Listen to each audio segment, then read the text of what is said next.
नमस्कार, मैं हूं संतोष। सिटी न्यूज वैन रीवा की सांध्यकालीन समाचार सेवा में आपका स्वागत है। पेश हैं आज की मुख्य खबरें।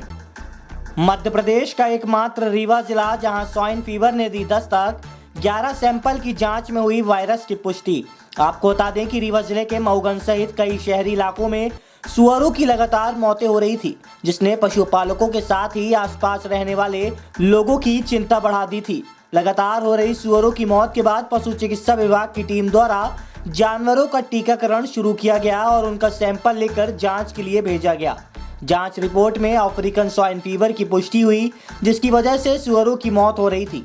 हालांकि इससे इंसानों या दूसरे जानवरों को कोई खतरा नहीं होता।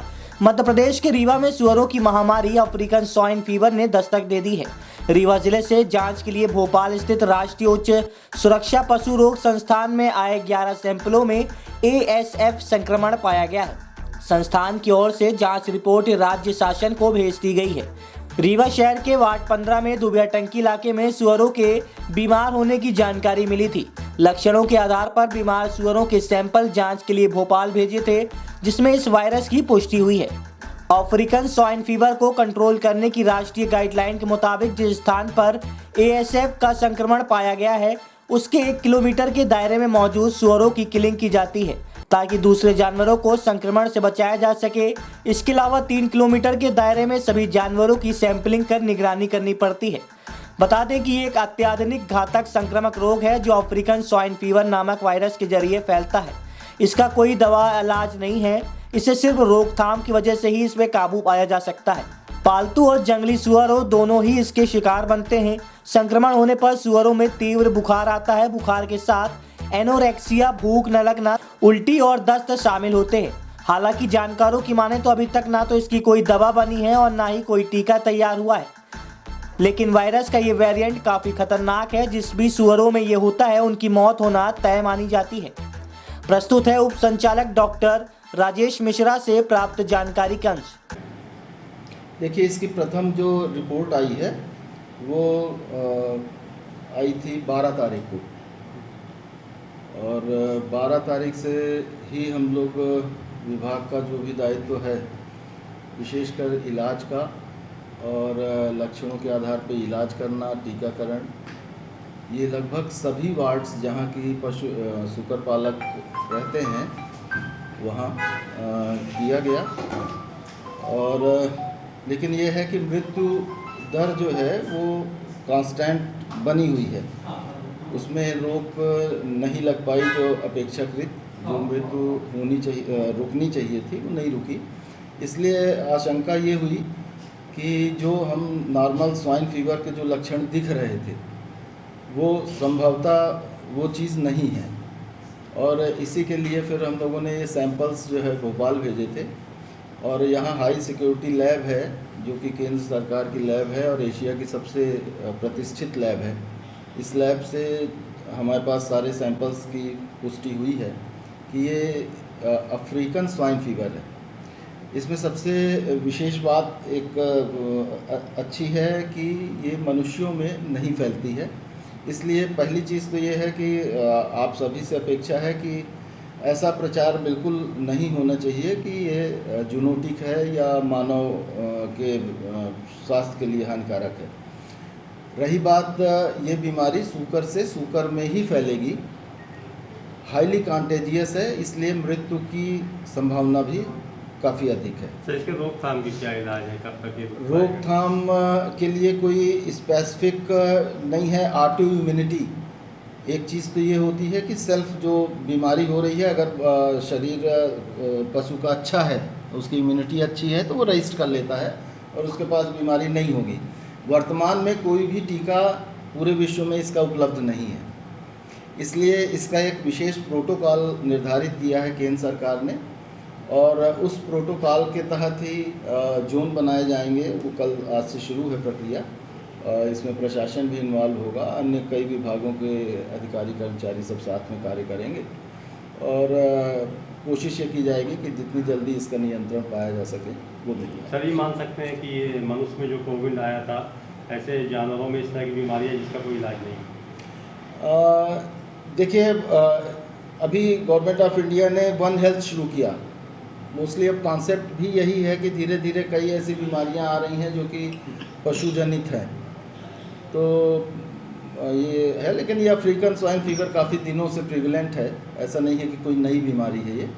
और असम और नॉर्थ ईस्ट जहाँ पे काफ़ी मात्रा में सुअर रहते हैं, मतलब जहाँ काफ़ी लोग पालते हैं घर में, वहाँ ये औसतन हर साल 2 साल में होती रहती है। सर, इस जानवरों से क्या जानवरों को प्रभावित कर सकता है क्या? सिर्फ सूकर की ब्रीड में, केवल सूकर नस्ल में। जी, जानकारी आ रही है कि मध्य प्रदेश में केवल रीवा एकमात्र ऐसा है जहाँ पर अभी फ़िलहाल सिर्फ रीवा में ही उद्भेद शुरू हुआ है। और इसका कारण भी मुख्य ये रहा, ऐसा मुझे लगता है, कि यूपी के कुछ ज़िलों में इसका ऑनसेट हुआ था 1 महीने पहले, 1 से 2 महीने के पहले, और इसकी रिपोर्ट्स आई थी। और हो सकता है वहाँ से कहीं किसी ने परचेज़ करके लाया हो और उसके बाद यहाँ पे बीमारी का उद्भेद हमको मिला। इसके पहले भी इस तरह की क्या बीमारी का दस्तक दी? नहीं, इसके पहले स्वाइन फीवर हुई है, अफ्रीकन स्वाइन फीवर नहीं आया। श्री कृष्ण जन्माष्टमी को लेकर रीवा में उत्साह चरम पर है। जगह जगह दही हांडी फोड़ प्रतियोगिता आयोजित की गई। माखन चोर कृष्ण कन्हैया के जन्मोत्सव की खुशी में शिल्पी प्लाजा में दही हांडी फोड़ प्रतियोगिता आयोजित की गई है। इस प्रतियोगिता में बड़ी संख्या में युवाओं की टीम ने हिस्सा लिया। आपको बता दें कि आज जिले भर में श्री कृष्ण जन्माष्टमी की धूम रही। जगह जगह मटकी को फोड़ प्रतियोगिता का आयोजन किया गया, जिसमें कई टीमों ने भाग लेकर मटकी फोड़ा और नगद पुरस्कार प्राप्त किया। रीवा के हृदय स्थल शिल्पी प्लाजा बाजार में भी शिल्पी मटकी फोड़ प्रतियोगिता का आयोजन किया गया, जहां करीब 2 घंटे तक टीमों ने मटकी फोड़ने के लिए कड़ी मेहनत की। अंततः अपना क्लब टीम ने मटकी फोड़कर प्रथम स्थान अर्जित किया। वहीं दूसरे स्थान पर यदुवंशी टीम रही। प्रथम स्थान प्राप्त करने वाली टीम को 11,000 तथा दूसरा स्थान प्राप्त करने वाली टीम को 5100 और तीसरा स्थान पर आने वाली टीम को 2100 का पुरस्कार के रूप में नवनिर्वाचित महापौर अजय मिश्रा बाबा एवं इंजीनियर राजेंद्र शर्मा द्वारा आयोजन समिति ने देकर सम्मानित किया। इस दौरान नवनिर्वाचित महापौर ने सभी टीमों को बधाई एवं शुभकामनाएं सहित सभी को कृष्ण जन्माष्टमी की शुभकामनाएं दी। वह आयोजन समिति द्वारा मटकी फोड़ प्रतियोगिता का आयोजन करने पर उन्हें बधाई दी। प्रस्तुत है रीवा से प्रखर Gupta, bureau report public vibe. Janmashtami के सभी प्रतियोगी जो यहाँ भाग लिए हैं, तीनों क्लब, उनके सभी साथियों को बहुत बहुत आभार। आज यहाँ पर जो एक कार्यक्रम हुआ है, शिल्पी सेवा संस्थान ऑनर वेलफेयर सोसाइटी के तरफ से, मैं उनके जो यहाँ के सब कुछ हैं, मालिक हैं शिल्पी के, हमारे बड़े भाई राजेंद्र शर्मा जी को बहुत बहुत धन्यवाद देना चाहता हूँ कि उन्होंने आज कृष्ण जन्माष्टमी के दिन एक बहुत बड़ा आयोजन कराया। और शिल्पी हमेशा इस तरह के प्रतियोगिताएं करती रहती है, चाहे वो क्रिकेट का टूर्नामेंट हो, चाहे किसी भी संगीत का हो, और हर जन्माष्टमी में शिल्पी एक काम करती है। हमारे बीच में हमारे पार्षद साथी MIC के मेंबर धनेन्द्र सिंह जी, स्वतंत्र शर्मा, चंचल जी, वाजपेयी जी और सभी यहाँ पर आए हुए उपस्थित सभी जनों का मैं बहुत बहुत धन्यवाद देता हूँ। आप लोग खूब अच्छे से जन्माष्टमी मनाइए और भगवान कृष्ण आप सबकी रक्षा करें। धन्यवाद, जय हिंद।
कृष्ण जन्माष्टमी पर जिला कारागार में बना भक्ति और उत्साह का संगम। जिले में श्री कृष्ण जन्माष्टमी आस्था एवं उत्साह पूर्वक मनाई गई। शुक्रवार की देर रात तक श्रद्धालु भजन कीर्तन करते रहे। जिन स्थानों पर भगवान श्री कृष्ण का जन्मोत्सव मनाया गया वहां पर भव्य सजावट की गई थी। आकर्षक झांकी के समक्ष प्रभारी अधीक्षक SK उपाध्याय ने पूजन किया। उसके बाद अधिकारियों, कर्मचारियों और बंदियों ने जन्माष्टमी मनाई। इस मौके पर धार्मिक सांस्कृतिक कार्यक्रम किया गया। डिप्टी जेलर रविशंकर ने बताया कि आयोजन में कोरोना प्रोटोकॉल का पालन किया गया है। रीवा के केंद्रीय जेल में बड़े ही हर्षोल्लास के साथ मनाई गई कृष्ण जन्माष्टमी। इस दौरान केंद्रीय जेल अधीक्षक SK उपाध्याय ने मीडिया से बताया कि जिन कैदियों ने झांकी में अच्छा प्रदर्शन किया है उनकी सजा पर 5 दिन के लिए छूट दी गई है। वहीं जेल के अंदर संगीतमय कार्यक्रम का आयोजन किया गया। आपको बता दें कि केंद्रीय जेल के अंदर श्री कृष्ण की झांकी सजाई गई है जो आकर्षण का केंद्र रही है। कार्यक्रम किया जा रहा है क्या? विगत वर्षों की भांति इस वर्ष भी केंद्रीय जेल में श्री कृष्ण जन्मोत्सव का त्यौहार बहुत ही हर्षोल्लास के साथ मनाया जा रहा है। इसमें समस्त स्टाफ, बंदी भाई सभी लोग बढ़ चढ़ के हिस्सा ले रहे हैं। बहुत ही हर्षोल्लास और संगीतमय कार्यक्रम प्रस्तुति दी जा रही है। इस अवसर पर हमने जो भी हमारे कैदी जिन्होंने मेहनत की है और जिन्होंने अच्छा कार्य किया है उनको जन्मोत्सव भगवान श्री कृष्ण के अवसर पर 5 दिवस की माफ़ी की घोषणा भी मैंने की है। साथ ही साथ ये संगीत का कार्यक्रम आज 5 बजे से शुरू हुआ है जो शाम 8 बजे तक चलेगा। Thank you. कई झांकियाँ भी सजाई गई हैं। जी, झांकियाँ सब कैदियों द्वारा ही बनाई गई हैं। जो आप लोगों ने भी देखा है वो बहुत ही मनोहारी दृश्यों को उभारा गया है उसमें, जिसमें भगवान श्री कृष्ण के जन्म और उसमें जो भी उनकी रासलीलाएँ थी उन सभी का वर्णन किया गया है। परीक्षा में मोबाइल और किताब देखकर पेपर दे रहे थे विद्यार्थी। नकल का वीडियो हुआ वायरल। जांच के लिए पहुंची टीम। बता दें कि रीवा जिले के त्योतर तहसील क्षेत्र के एक निजी महाविद्यालय TD महाविद्यालय से विद्यार्थियों का नकल करते का एक वीडियो इन दिनों तेजी के साथ सोशल मीडिया में वायरल हो रहा है। जिस वीडियो में साफ तौर पर देखा जा सकता है कि किस प्रकार विद्यार्थीगण किताब और मोबाइल हाथ में रखकर परीक्षा दे रहे हैं। जिसके बाद नकल की तस्वीर वायरल होने के बाद अब महाविद्यालय प्रबंधन ने कुल सचिव को पत्र लिखकर अपनी सफाई भी पेश की है, जिसमें महाविद्यालय प्रबंधन ने खुद स्वीकार किया है कि जिस नेहरू महाविद्यालय का सेंटर उनके महाविद्यालय में दिया गया है उस नेहरू महाविद्यालय प्रबंधन के द्वारा नकल के लिए दबाव बनाया जाता है। हालांकि मामला प्रकाश में आने के बाद कलेक्टर के निर्देशन में उच्च शिक्षा विभाग की टीम TD महाविद्यालय पहुंचकर जाँच कर रही है। दरअसल चाक घाट में स्थित TD महाविद्यालय में LLB की परीक्षा संपन्न कराने के लिए अवधेश प्रताप सिंह विश्वविद्यालय के द्वारा सोहागी में संचालित नेहरू महाविद्यालय का सेंटर सौंपा गया था, जहां परीक्षा दे रहे छात्रों ने हाथ में मोबाइल और किताब लेकर बाकायदा नकल करते हुए परीक्षा दी है, जिसका एक वीडियो सोशल मीडिया में तेजी के साथ वायरल हो रहा है। जहां वीडियो में विद्यार्थी नकल करते देखे जा रहे हैं। नकल की तस्वीरें सोशल मीडिया पर वायरल होने के बाद चाक घाट में स्थित TD महाविद्यालय प्रबंधन के द्वारा कुल सचिव को एक पत्र लिखा गया, जिसमें महाविद्यालय प्रबंधन छात्रों के दौरान नकल किए जाने की बात को स्वीकार किया और पत्र में लिखा कि जिस नेहरू महाविद्यालय का सेंटर उनके महाविद्यालय में परीक्षा संपन्न कराने के लिए दिया गया है उसे नेहरू महाविद्यालय के प्रबंधन के द्वारा नकल कराने का दबाव बनाया जा रहा था तथा छात्रगण TD महाविद्यालय प्रबंधन की बातों को दरकिनार करते हुए नकल में सहभागी बन रहे हैं, जिस पर अब कलेक्टर के द्वारा उच्च शिक्षा विभाग से मामले की जांच कराई जा रही है। मामले को लेकर संयुक्त संचालक उच्च शिक्षा विभाग पंकज श्रीवास्तव का कहना है कि वे उचित कार्रवाई करेंगे। आपको बता दें कि एक जमाना ऐसा भी था जब विंध्य क्षेत्र नकल का गढ़ माना जाता था तथा रीवा जिले में स्थित कई महाविद्यालयों में खुलेआम नकल कराई जाती थी, मगर बाद में प्रशासनिक तंत्र ने नकल में रोक लगाई, जिसके बाद अब ये मामला सामने आया है। प्रस्तुत है संयुक्त संचालक उच्च शिक्षा विभाग पंकज श्रीवास्तव से प्राप्त जानकारी के अंश। सर, आज TD महाविद्यालय का आपके द्वारा भ्रमण किया गया। बीते दिवस एक वीडियो सोशल मीडिया में वायरल हुआ था। आज व्यवस्थाएं किस प्रकार से रही, क्या कहना चाहिए सर? आज हम लोग का विजिट हुआ था। हमारे साथ SDM साहब भी आए थे, पहले यूनिवर्सिटी की टीम भी आई हुई है। तो आज इतने लोगों के आने के कारण व्यवस्थाएं ठीक दिख रही है। अब व्यवस्थाएं कैसे चलती होंगी इन महाविद्यालयों में, जबकि यह इस बात की पता करना ज़्यादा ज़रूरी है। जैसा कि सर सोशल मीडिया में जो वीडियो वायरल हुआ था उस पर किस प्रकार से जांच पड़ताल एवं कार्रवाई चल रही है? वीडियो जो वायरल हुआ है उसकी जांच की जाएगी, उसकी अलग से जांच होगी। अगर वो वीडियो सही पाया गया इस प्रकार से नकल हो रही थी। तो हाई एजुकेशन विभाग के द्वारा इन पर कड़ी कार्रवाई की जाएगी और हमारे तरफ से हर इन इस प्रकार के नकलची सेंटरों को बंद करने का अनुशंसा किया जाएगा। राजीव गांधी की जयंती मनाई गई। इस मौके पर उपस्थित कांग्रेसियों ने उनके द्वारा किए गए कार्यों को याद किया। जिले के लोगों ने शनिवार को राजीव गांधी की 78वीं जयंती पर उन्हें श्रद्धांजलि अर्पित की। इस दौरान शहर के सिरमौर चौराहे स्थित भारत रत्न एवं पूर्व प्रधानमंत्री स्वर्गीय राजीव गांधी के स्मारक पर माल्यार्पण कर उनको याद किया गया। इस दौरान नगर निगम के महापौर अजय मिश्रा बाबा, कांग्रेस जिला अध्यक्ष गुरमीत सिंह मंगू एवं ग्रामीण अध्यक्ष योगी नारायण शुक्ला सहित अन्य कांग्रेस पदाधिकारी एवं कार्यकर्ता उपस्थित रहे। उनके द्वारा देश के लिए किए गए कार्यों पर चर्चा की गई। कहा गया कि वह न केवल युग दृष्टा थे बल्कि उन्होंने कंप्यूटर क्रांति और पंचायती राज व्यवस्था को नई दिशा दी थी। शनिवार को पूरे देश सहित रीवा में भी भारत रत्न पूर्व प्रधानमंत्री स्वर्गीय राजीव गांधी की 78वीं जयंती मनाई गई।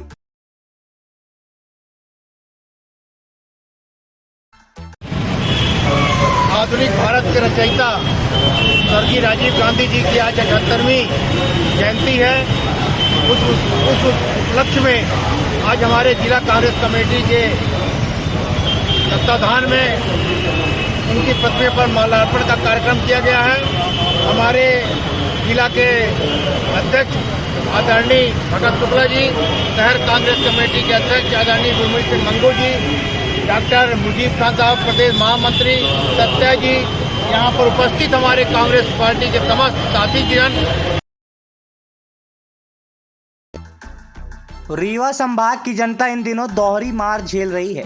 एक तरफ जहां लगातार बढ़ रही महंगाई ने आम आदमी की कमर तोड़ रखी है, तो वहीं दूसरी तरफ जिले में हुई अल्प वर्षा के चलते सूखे का संकट आन खड़ा हुआ है।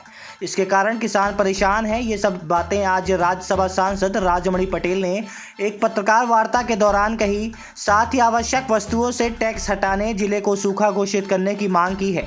बता दें कि राज्यसभा सांसद राजमणि पटेल ने आज पत्रकारों से चर्चा करते हुए कहा कि रीवा संभाग में हुई अल्प वर्षा के कारण सूखे की स्थिति निर्मित हो गई है।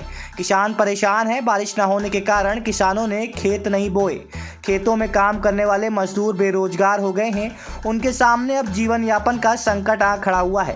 साथ ही लगातार बढ़ रही महंगाई से सामान्य व्यक्ति का जीवन यापन कठिन हो गया है।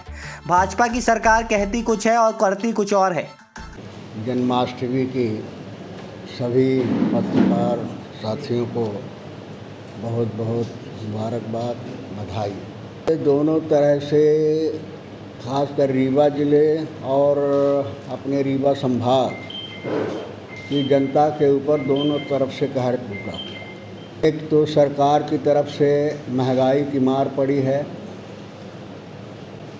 महंगाई से लोगों की कमर टूट रही, उनका जीना गरीबों का दुर्लभ हो रहा है, और ऊपर से सूखा का जो कहर ढाया है उसने और उसको भयावह बना दिया है। सूखे के कारण आज किसान संकट में है। किसानों की मारे बोनी नहीं हुई, खेत पड़े हुए हैं, और किसान के साथ ही जो कृषि में लगे हुए मजदूर थे उनके सामने भी रोजी रोटी का संकट हो गया है। आज की खबरों में बस इतना ही। कल हम फिर मिलेंगे कुछ नई खबरों के साथ। तब तक के लिए हमें इजाजत दीजिए। नमस्कार।